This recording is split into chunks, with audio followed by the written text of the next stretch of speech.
chat is just kicking in. So we have Matt. Um, Matt is my partner in crime, really, with where writing comes in, um, co-author to the Riddle of Rotwood, and hopefully maybe I can twist his arm to come on to one of the 6 o'clock clubs and sort of chat about it. We're going to chat a little bit more about the Kickstarter in a minute. And Michael saying hello as well. Michael, very long time player and friend. This is the Michael that is in Collateral Damage as well. So yeah, so the role playing between the characters, the interactions between the characters is beautiful. It is a beer and pretzels type game. No one is taking themselves really seriously. Everybody's having a real hoot at the table, both in and out of character. They're going to Omnu for other reasons, to deal with the sitar, a kind of lizard stroke serpentine race from beyond the stars. And supposedly now, according to this group, they all have a very bad fashion sense too. It was a blast. They're going to carry on sort of going further into the interior of Cult, and we'll be continuing that this Friday. Matt has just said in chat, happy to waffle on screen if desired, mate. Yeah, I'm thinking about tomorrow night, pre the recording of the actual play of Riddle of Rotwood. Maybe we do a post actual play show. I think that'll be really good fun. So that was what we did Friday night, and then Saturday, if I have done all of these graphics right, which is this Saturday here. Yeah, no, I am wrong. Saturday games 2. There we go.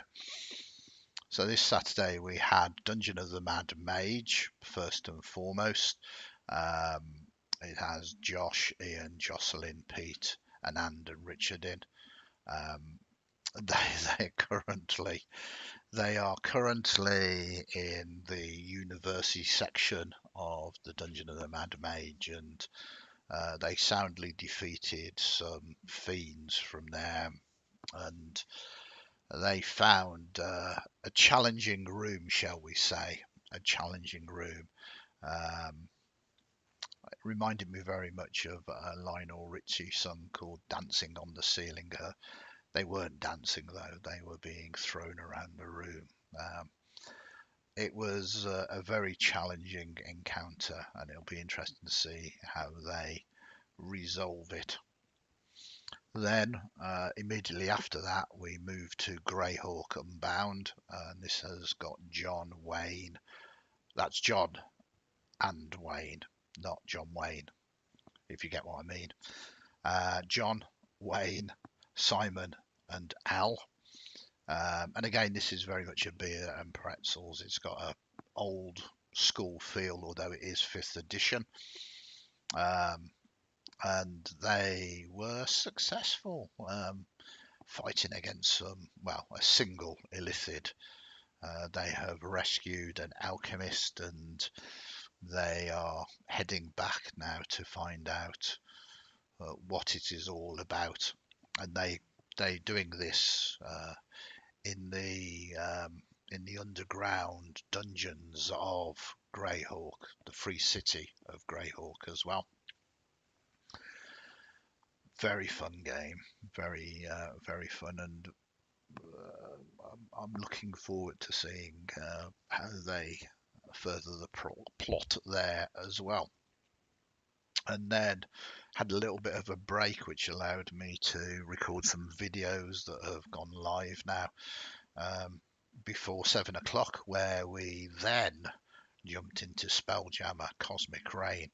And I kind of made a mistake. We had some new characters joining, and I told them it was level 12, only to find out that I told everybody else it was level 11. So there was an impromptu level up as well. Much better to give than to take, absolutely. And in Spelljammer Cosmic Rain, we got Jack, Sky, Kara, Michael, who was just in chat, Adam, and Kyle. It's larger than life. They're on this planet of sentient vegetation at the moment, 1,000-foot high canopies with sub-levels of tangled trees and branches and the like.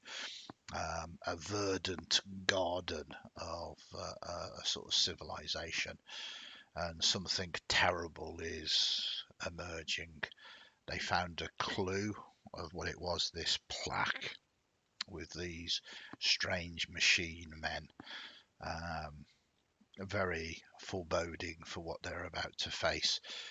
They spent most of the session, though, dealing with a different kind of threat. This world, because it's so verdant, um, has got a very thin link between it and the Feywild. But the Feywild, in the backstory of one of the players, they've decided the Feywild and the Shadowfell are in war at the moment. So something from the Shadowfell had followed an inhabitant of the Feywild through, and had to deal with this shadow dragon. Kara was there. Hiya, Kara. Thanks for joining us. It was nice to use the spice bomb again. Didn't think you'll get a chance to. It was very good, very funny. It's canon in our version of Spelljammer that the Spice Girls exist. Who would have known?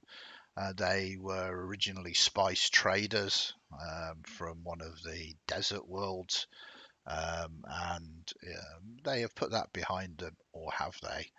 And have now formed a popular group called the Spice Girls, and they regularly perform on a very large Spelljammer floating space station-esque thing called Reality Sucks.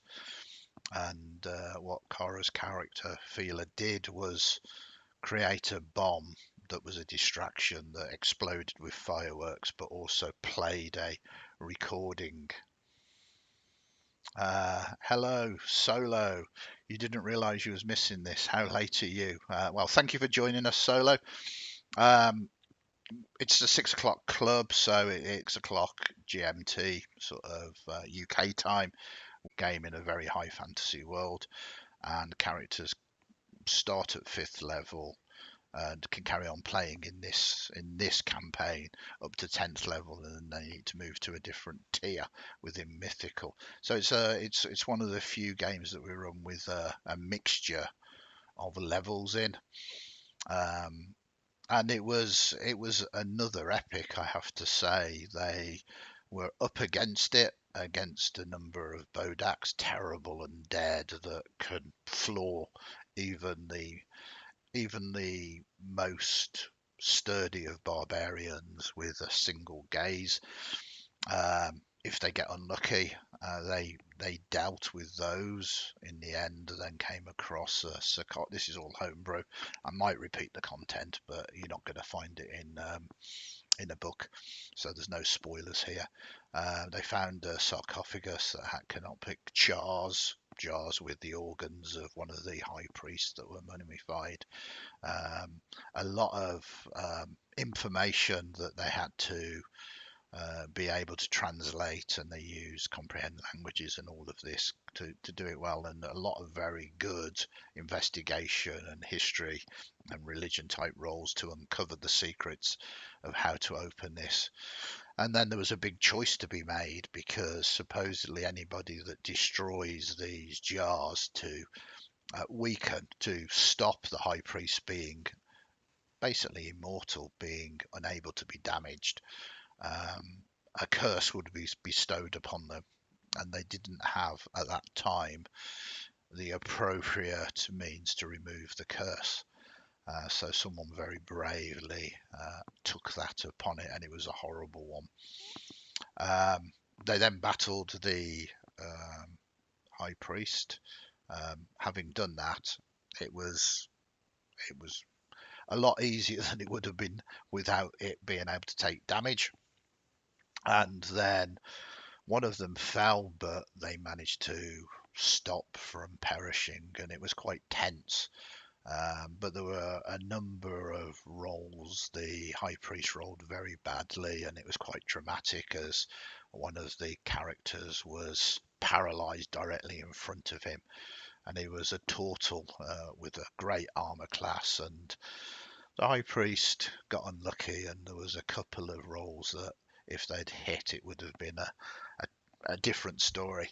But as all my regulars know, I like to do open rolls, and all these rolls were open as well. There was no fudging of the dice to try and keep people alive. It was tense and challenging, and the players, the characters, they won through, and they actually managed to get a rest as well. There was once they dealt with the high priest, the cultists that were plaguing them, they didn't really want a chance going in there and upsetting the high priest. So therefore,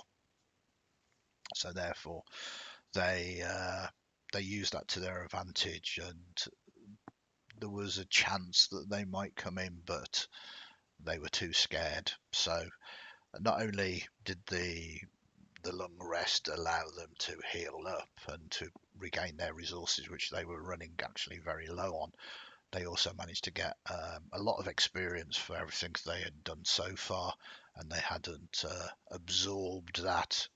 And most of the group actually leveled up, which is always a good thing.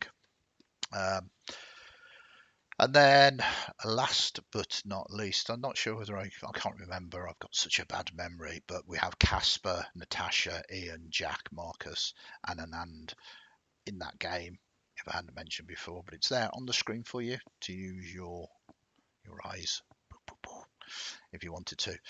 Then the last game of the weekend was our Eberron game, which again is weekly, and we were missing Becca once again, and we truly hope Becca can make it back. Becca is very, very busy with work as well. But we did have Jocelyn, we did have Jenny, we had Rachel, a very poorly Tony that dragged himself to the game, and Christian as well. And again, it was a real blast. They are still in this casino, putting the final pieces together of all of the alliances that they have struck, all the deals they've been made over a good number of weeks and sessions. Now they know that the big bad is probably going to be hunting them next session, so they've drawn a line, chosen a place to potentially take on this challenge, and they have positioned all of the players, pulled all the cogs together.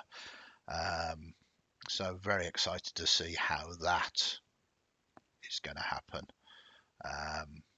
It's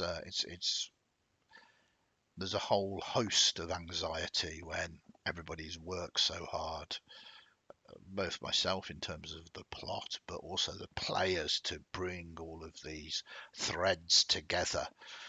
And hopefully my anticipation is super high for it. Hopefully all the players' anticipations are as well, and hopefully we can achieve that level.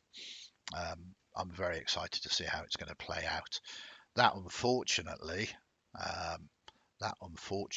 is not going to be next Sunday because two of the players can't make it. It'll be the Sunday after. Solo has put some comments in chat. I love open rolls, prevent players from thinking the railroad train is leaving the station.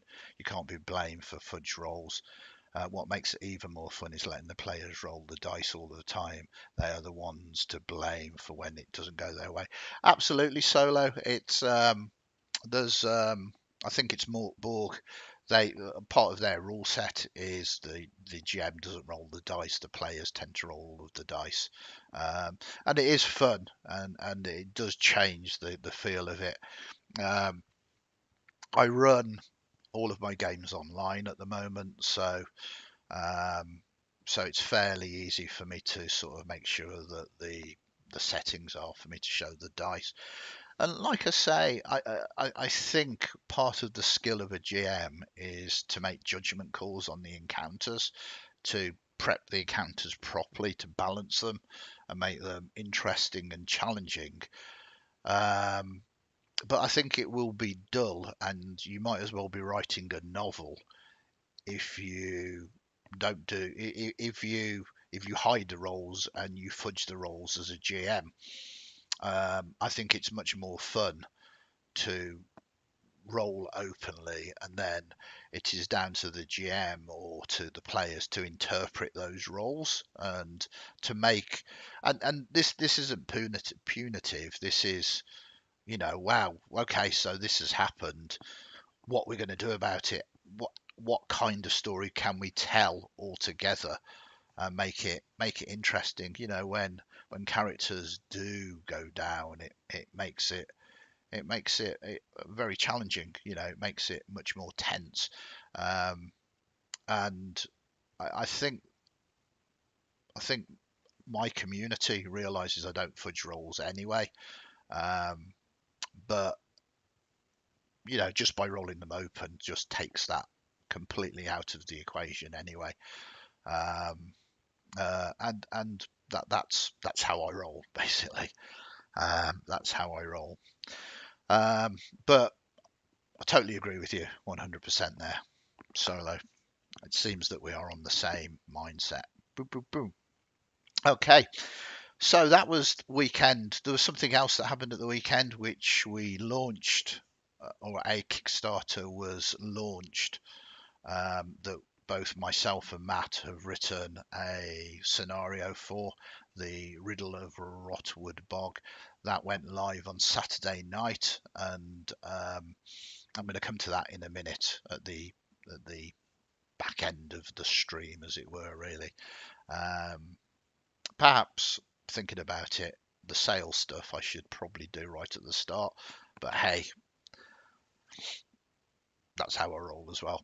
Solo has also said another great aspect is letting them roll for something they aren't aware of yet. It gets them paranoid.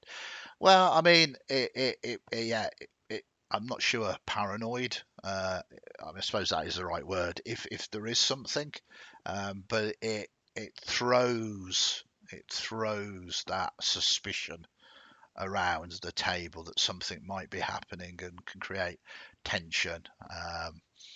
I mean, if you really want to make them paranoid, I did this in a 24-hour game I ran, and it was fairly late into the game, so everybody was a little sleep deprived. And just say a quick hello to Kyle there for jumping in.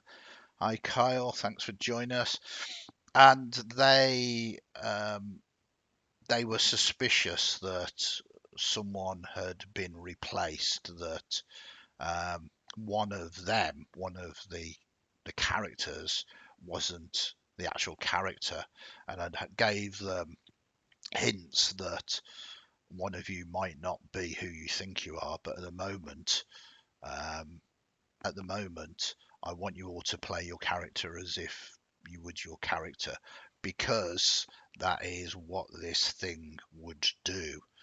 Uh, and they all went, "Oh yeah, okay, yeah, okay." Um, and what I actually did to reinforce that, it says, "Look, you've learned this much now, but it's getting to the point where you kind of really need to find if there is one and how you're going to do it." So I handed out slips of paper with crosses and ticks on, and I said, if you have got a cross, it means it's you, so you can play it appropriately from then on. And of course, there wasn't anybody. They had managed to make their saving throws. None of them had been taken over. So it was all ticks.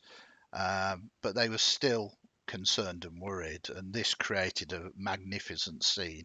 Kind of like out of one of my favourite movies, The Thing, where they were doing the blood tests and everybody was sat down and they went through it. They had to role play it out. They had to work out ways of doing testing and stuff. And it really did raise attention because they were they were suspicious that it could be one of them, and at the end they were so relieved that it wasn't. But it created a very, very nice sort of 45-minute role play sort of scene of true tension, which was a delight to be part of. Thank you very much. You're very kind there, Solo. Your wording is better. I was rushed. Yeah, absolutely. I understand it. The way of communicating, especially live on streams like this with the delays, very, very awkward. But I get exactly what you're saying. Okay, so this week we're going to quickly run through this because we'll chat about the games more after we've run them. Tomorrow night we'll have the 6 o'clock club again. 6 o'clock club, for those of you who are not aware, runs obviously at 6 o'clock UK time.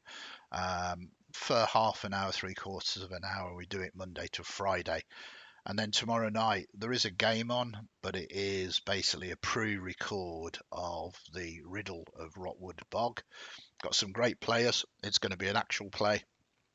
We're going to record it for YouTube, and then it should go live once we edit it either later that night or certainly on Wednesday. So we'll be running that. We've run it a number of times before. Very confident. Myself and Matt co-wrote it, so it's going to be fun to share that with a wider audience, and hopefully it might make you want to go and take a look at the Kickstarter as well. So that is Wednesday. No, that is Tuesday. Sorry, I'm getting ahead of myself here. That is Tuesday. Wednesday we have 6 o'clock club, but then we have Wednesday's game, and Wednesday's game is, if I can do this properly. Oops. There you go. Wednesday is Fortunes Untold. Great group of players. We've got Fliss, we've got Roz, we've got James, and we've got Adrian. And they are about to descend into some sunken caverns to deal with some marrow and to try and obtain some liquid sun. There's a lot to be said about liquid sun. The players will know. Some other players might know. I have used that magic item before in previous games, but it's going to be interesting. Very, very much. We couldn't play the last session because one of the players were away. So I'm looking forward on Thursday to telling you all about what happened on Wednesday's game. Then Thursday we have, if this is the right one, Icebreakers, critical role game. We've got Jack, we've got Joe, we've got M, we've got Sarah, we've got James, we've got Michael, and we've got a different James. This is set in the world of Wildmount. It's a very role-play heavy game, and they have just accessed entry to a tower from what was a beggar on the streets that seems to have got hold of a magical stone that is red in colour and has the ability to grant wishes or warp reality. They were battling some kind of living Bigsby's hands. They defeated those, but the amount of commotion they made has brought the attentions of these kind of strange ice golems down to them. Very much looking forward to this one. Critical Role Icebreakers is always a fun one to be part of. And then we've spoken about this at the start. It is our weekly game of Collateral Damage. On Friday, Ben, Charlotte, Michael, Stuart, Richard, Ryan, and V. Very excited for this as well. And then we move to Saturday's games. We have 4 of them. We have Curse of Strahd, which has got Josh, Ian, Matt, Pete, and Ryan in. They are very much in the end game now, coming to a conclusion. They're in Castle Ravenloft playing a game of cat and mouse with Strahd. Don't really want to say much more about it because it is a pre-written campaign and some people might want to play it, but very exciting. I'm very much looking forward to what happens on Saturday in this game. Then it is rapidly followed by yet another pre-written adventure, Tomb of Annihilation, and again they are in the end game of this, and that has got Casper, Gordon, Marcus, and Dave in. Then we move to the Diplomates, another Critical Role game. All of these 5th edition Dungeons and Dragons, of course. And this has got Ben, Charlotte, Mal, Doug, and Nathan. Although Doug can't make it, which we will miss. And it ended on one hell of a cliffhanger.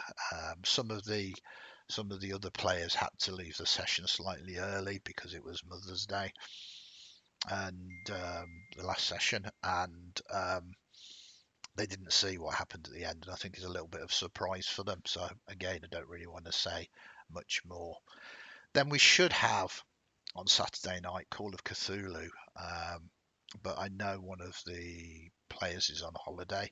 I've sent a message out today, so we'll see whether we might not continue this Call of Cthulhu campaign. It might be postponed, but I might open up a session there of maybe a Call of Cthulhu one shot, see if people are interested in that. Not entirely certain, but I like to get my Call of Cthulhu fix whenever I can, so I shall certainly try that. And then Sunday's going to be something special. Sunday is going to be our Sunday Shadow Dark special. We should be running our weekly Eberron game, but as I said earlier, a couple of players are not available, and it is a very climactic point. So we've postponed that game. So instead, I'm going to kick off a sort of West Marshes style campaign using the Shadow Dark rules. This is in celebration of their Kickstarter coming to an end. It has been incredibly successful, incredibly over $1 million. It's looking like that's going to translate to close to £900,000. It's very rules light. It's a joy to read, just the Kickstarter rules anyway. The art is fantastic. We are, and I have been producing a lot of YouTube videos about it, and I'm going to be producing even more. But I kind of wanted to reach out to our community and give people a chance to get a taste of it. So we are running from 10 to 1, 1 to 4, 4 to 7, and 7 till 10. They're all going to be the same technically scenario, but because they're one shots, there will be a start, middle, and end to each of them, and it will be assumed that you have left the place ready to re-emerge again. And because of the nature of Shadow Dark, because of the random encounters and the location, it is called the Halls of the Idiot God. It is very possible and easy for you to play more than one of these. Because it's a West Marshes style of game, you will retain all of your experience. If you play more games, you will gain more experience, etc., etc. The setting, though, is going to be the opposite end of mythical. Mythical games that I run are incredibly high fantasy. This is going to be grim, dark fantasy, drawing inspiration from such sources of Merck, Borg, Elric, the Michael Moorcock novels, Bloodborne, amongst other things. It's Shadow Dark is potentially a dangerous system, but that's not the intent. I'm not running this as a meat grinder, and there will be plenty of opportunity should you be up for the challenge to avoid mislead and overcome all of the challenges that are thrown in front of you. And that is part of the fun of the game. Yeah, it's combat does happen. It is fantasy. There is fantasy races, but you don't get experience for slaying monsters in Shadowdark. What you get, um, what you get is experience for collecting money, basically valuables. Hiya, Solo. There is a chance I will, in all transparency, these are ticketed games. Uh, I charge for the games I run because that is how I pay my bills. There are some spaces left. If you pop into our Discord, and our Discord is sort of, the link is down in the comment section, send me a message. At the moment, I believe I've only announced these today. There's spaces on all of them at the moment. The first game is almost full. We've got a player on the last two games as well. But they are open to everybody. Provided you are happy to pay the ticket price, which is £15. So yeah, so I'm very excited, and the idea is that these will build. I'm going to run some more Shadow Dark, and you can move your player from game to game. You don't have to meet on every single game, only the times that you're available, just like a West Marshes style of game. So it's I'm very, very excited. I've written quite a lot already, not just for this, but for the actual play that we are doing. So yeah, I can't wait to do these. Can't wait to do them. So that is everything that we've got going on this week. Obviously, I am prepping a lot of video content, not just for Shadow Dark, but also for the Riddle of Rotwood as well. So busy week for me, really. The last thing to cover is the Riddle of Rotwood Bog Kickstarter. Here we go. So this launched on Saturday. It's been very successful at the moment. It's already hit its goal. Matt and myself worked incredibly hard on the beautiful, look at that, the beautiful scenario there. It's been professionally laid out. It's got the miniatures as illustrations. You'll find the link to the Kickstarter down in the comment section below. If it's something that floats your boat, go and get it. Go and have a look at it. The miniatures, as you can tell from just this picture, is wonderful. What I'll do, if this does indeed work with this technology, there we go. We've got the Kickstarter page up at the moment. Can go across to this. So we've currently, and I like to again be 100% transparent. This is mine and Matt's Kickstarter. This is a Dragon's Forge miniatures Kickstarter. We don't get all of the cash for this in any way, shape, or form. So we'll be lucky to see some money from it if we sell some of the PDFs. But we were commissioned to write an adventure for it, and that is what we did, and we're both very, very proud of it, so much so that we're going to run it as an actual play tomorrow night. The Kickstarter at the moment is just over £3,000. You can see 57 backers so far, 19 days to go, and it ends on Saturday, April the 15th. So I'm going to make a separate video highlighting this, but I just wanted to bring it to everybody's attentions that might not be aware of it. Uh, in the treacherous land of Rotwood Bog, a great danger lurks in the shadows. The village of Scratch, inhabited by cunning swamp skimmers, face a dire threat as the marsh dragon, Sire Modia, has vanished without trace.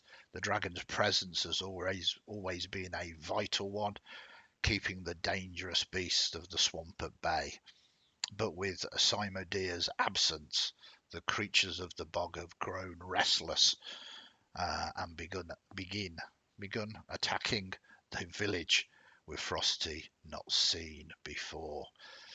So yeah, you as a group of adventurers have been hired to find out what has befell Simodia. Um, you can buy the PDF separately. You can buy the STL collection separately. You can buy a package of the STL collection and the adventure. You can also gain merchant license to be able to print the product, and you can get resin miniature set of the miniatures as well. So there's a whole host of very different sort of pledges that you can make on that. Just scrolling up here, it's a standalone adventure for 4 to 6 level 3 players, includes 6 pre-generated player characters, unique monsters, NPCs and antagonists, written to be used with the miniatures in this campaign. Yeah, the brief that we got was very specific. We were very lucky to get our eyes on some of the miniatures when we were writing it. We can scroll down here and you can sort of see the miniatures here. If you go to the website, you'll be able to see it all anyway, but I just want to show you the miniatures here. They are beautiful sculpts. Here's some of the named Dragora Kai. There are Dragora Kai scouts and maledictors. A fantastic sorcerer, but just look at those dragon eggs with those cute dragons. I can't wait to get my hands on those. And I mean, Simodia themselves, the dragon, is just amazing. And you also get the adventuring party as well. I'll be covering the adventuring party a little bit more in depth as the Kickstarter progresses. I think I might do videos about each one. There's quite a nice little hints of backstory. Of course, you don't need to use them. That's the great thing about role playing. You can bring your own characters to the table. But myself and Matt have thought long and hard about trying to make these interesting. You have a Dragora Kai Ranger, a half-elf fighter, a human cleric, a cat Mandari bard, a gnome barbarian, and a demon Ak sorcerer. Easily replaced for obviously a 5th edition tiefling or tabaxi or dragonborn, should you wish to. So yeah, I'm very, very excited about this, and yeah, I hope we sell some copies of it, and even more so that once you receive them, you really, really like them. Matt and myself have got a lot of plans. We hopefully might get commissioned to write more for Dragon's Forge, but on top of that, we are looking at writing some of our own stuff as well, um, which might be for a certain Shadow Dark setting, because I am obsessed with it at the moment. Well, there we go. How's that for timing? I think very much we are coming to the end of our chat, and it is almost 7:45.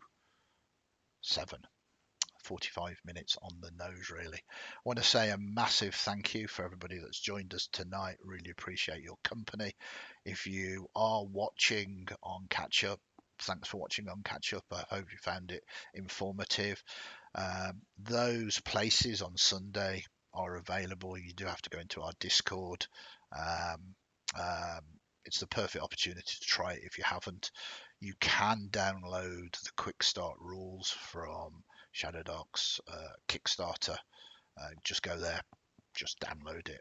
It's free to do. That's no trouble. And you'll see how light, concise and clear the rules are. Everything that I kind of look for in a game, really. Very excited to be doing that. So in the meantime, I'm going to say a big good night to you. I hope you all have a fantastic Monday evening. I'll be back here tomorrow for the 6 o'clock club. Until then, take care, everybody. Stay safe.